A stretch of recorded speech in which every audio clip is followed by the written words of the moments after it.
So why did you join the prison service?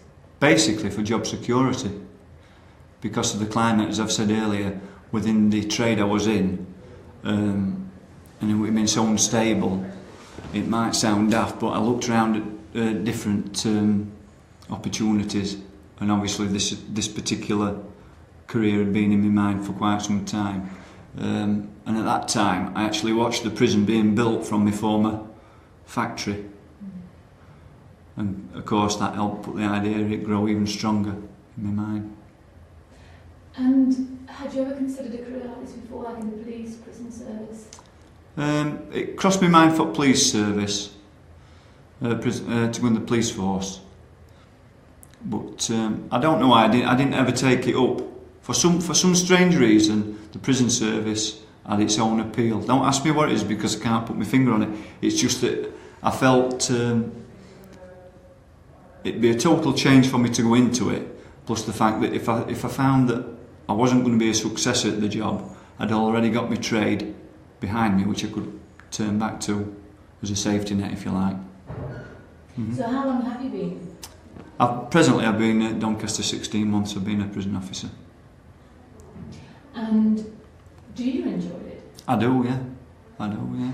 It's a total contrast to my other job, as it were a very mundane job, as you can imagine a lot of factory work is. Obviously in this career, one day to the next, even 1 hour to the next, you don't know what you can be doing. Although they do have the similar tasks which do happen every day are routine. The same as I say, 1 minute you can be doing one job, possibly the next minute if there's an incident or something needs more attention, which you can't foresee. Obviously, that's an appealing side to the job. Are there certain routine tasks though that you do every day? There are, yeah. Obviously, we do at 6 a.m. we do a roll check. We do 3 roll checks a day: 6 a.m., 11:30 a.m. and 5:30 p.m. That's on your core day shift. Then at 6 a.m. there's also your courts. You get await your courts, which you get off your listing. They are then taken down to reception. At 7 o'clock we have a general unlock on the wing. 7:30 we do breakfast, obviously with other inmates, workers on the servery. And with 1C being an induction wing, we have inductions to attend as well, i.e. we have to get all the guys together and escort them down to the gymnasium or to amenities, depending at what stage of the induction they're at. Then you have at 10 a.m. they have exercise for an hour, and at 11:15 we locate everybody behind the doors for the 11:30 roll count. The roll count is preceded by lunch, controlled unlock at 12:15, where the inmates may eat either in the cell or on association. That's their choice. Then at 1300, located behind the doors again. Certain inmates then will be on education for 2 hours, and they're behind the doors up until 1500 hours, which is unlocked, and then they get 2 hours association.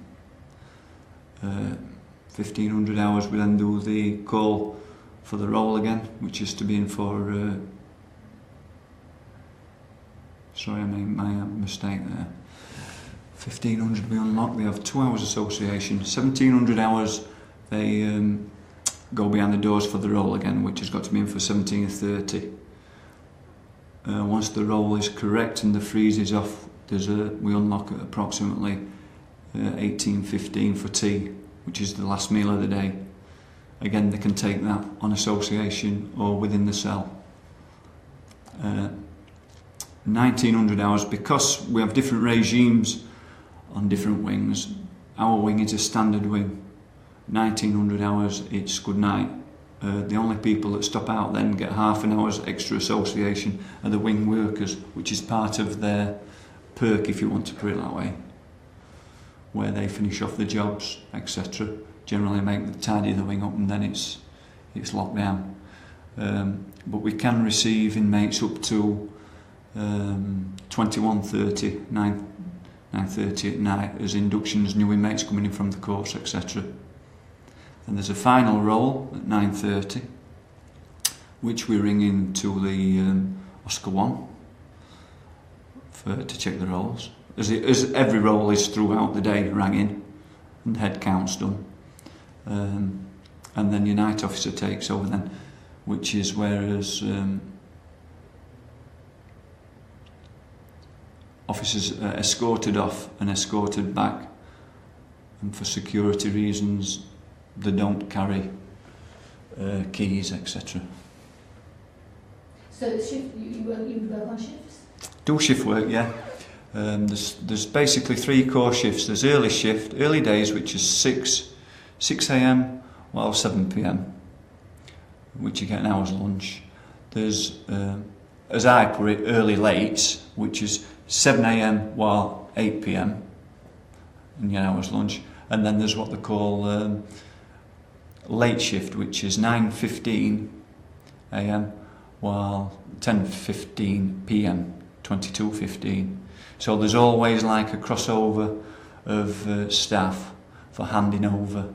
And your night shift come on at 18:45, 6:45 at night, and they're on then while approximately 6:15 the next morning. So then they're also handing over to the next day shift. So if there's been any problems or any incidents, they can verbally say, well, we've had X amount, come on. There's always a continuation of staff crossing over, and there's always books that we can hand over, books that we refer to again as a safety net. Long hours though, isn't it? Long hours, yeah, but because of the turnover on my particular wing, the day tends to go very fast, especially Monday to Friday. Weekends are a longer day because they're more relaxed, there's more association, there's no education, there's no induction, because the staff that work those particular tasks work 9 till 5, if you like, Monday to Friday. So the weekends are a lot longer. What training did you get? Training involved, it were over a 7-week period, upon which you had to, there's certain areas within the job that you must pass. Basically they are CNR, control and restraint. Obviously that's self-explanatory because situations arising. I think the next one was suicide awareness. Again, that's self-explanatory, indicators as to people if they've got depression, etc., and any problems. You've got to obviously be monitoring them within the system. Third one, I think they're the main 2, but there are such things as first aid as well, and obviously everyday routine report writing, etc., and the running of the wing. You're then on that 7 weeks, you're given 2 to 3 exams within the course, finalising obviously with the final one, which you must get a percentage mark to pass. Self-defence, do you know that? That's the CNR, yeah, control and restraint, yes. And I mean, I know you said that you couldn't actually say what the appeal of the job was, but you know, you must have some idea of what you enjoy about it. I think the appealing side of it is you meet so many different. Up until coming into this job, I thought I'd probably met every type of person that you could possibly want to meet. And then when I started job, I thought how wrong you are, because you feel as though you've met everybody, especially the background I've come from in engineering, and I've come from like a community which are quite close-knit, neighbours and one thing and another, you know what I mean? And then you come into this and you think, Jesus, there's so much that you haven't seen.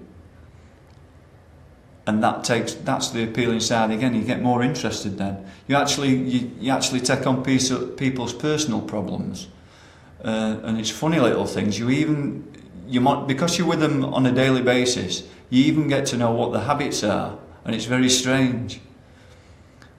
And of course, if anything's not running to plan, you discuss it with your partners, because your partner knows a certain person's habits. So you cross-reference with each other, and you're constantly monitoring people, and that side's very interesting. Do you like them? Do you like them? Yeah, you do. You do get on with them, yeah. It's a case of having to at the end of the day, because if you didn't, you'd make the job so much harder. And I think you'd only be going home, how can I phrase it, you'd be going home more stressed than them, I think.